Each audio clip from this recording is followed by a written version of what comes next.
Alan Ochanda. Thanks, Ochanda, for that.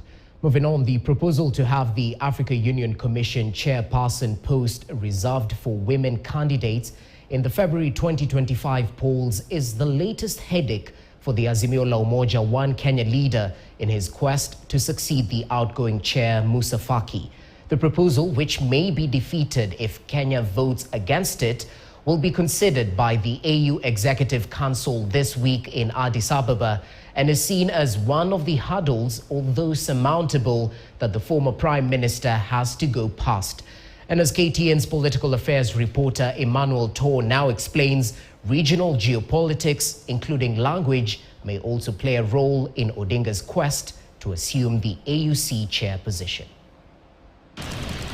The proposal circulated to African Union member states last week, which proposes the rotation of the AU Commission chairperson and deputy chairperson position according to gender, may be the latest hurdle put in the way of the Azimio la Umoja One Kenya leader Raila Odinga's road to the AU Commission. The draft report prepared by the AU legal team on preparations for the election of senior leadership of the African Union Commission for the year 2025 states, quote, "It has been concluded that the next chairperson of the commission should be a female, while the next deputy chairperson should be a male." The proposal, which will be tabled on the 15th of March this month, will however require the nod of the AU Executive Council with a unanimous decision to adopt the recommendation. Prime Cabinet Secretary and CS for Foreign and Diaspora Affairs Musalia Mudavadi is expected to travel to Addis Ababa to have that determination. It is very clear that it only takes one country to veto them.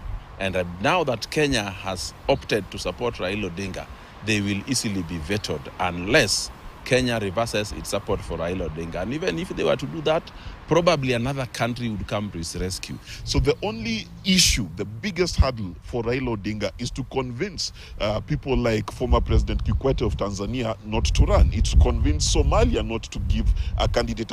Although he may get past that hurdle, Odinga must however come face to face with the continental geopolitics, pitting regional blocs and communities against each other.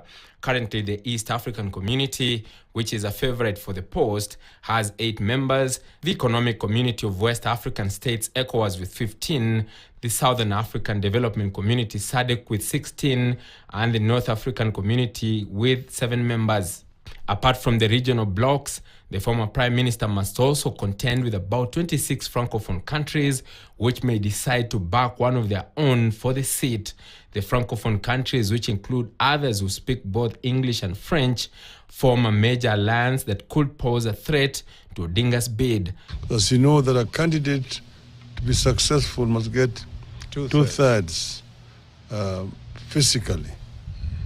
First round or second round. If you don't get 2/3, then you're not elected. So I have to dialogue with virtually all leadership of the continent. You see, there's the problem of Anglophones and the Francophones. That could be a problem.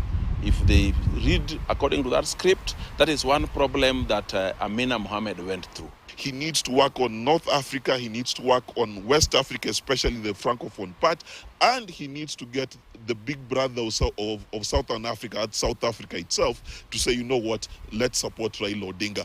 Out of the 5 AU Commission chairpersons since 2002, only Nkosazana Dlamini Zuma from South Africa is from an English-speaking country.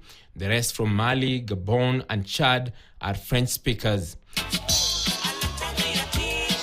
Some have, however, seen the language representation as an added advantage for Odinga, who comes from an Anglophone country that has only had one of its representatives in the AUC. The opposition chief will also prepare for the panel of eminent persons who will vet candidates for the job and draw up a shortlist. The candidates will sit a written and oral assessment that will, among other things, reduce the list of contenders. How do you choose these questions? How do you load them? You have to ask a question. Who decided on having a computer-based? Throughout the stories making headlines, members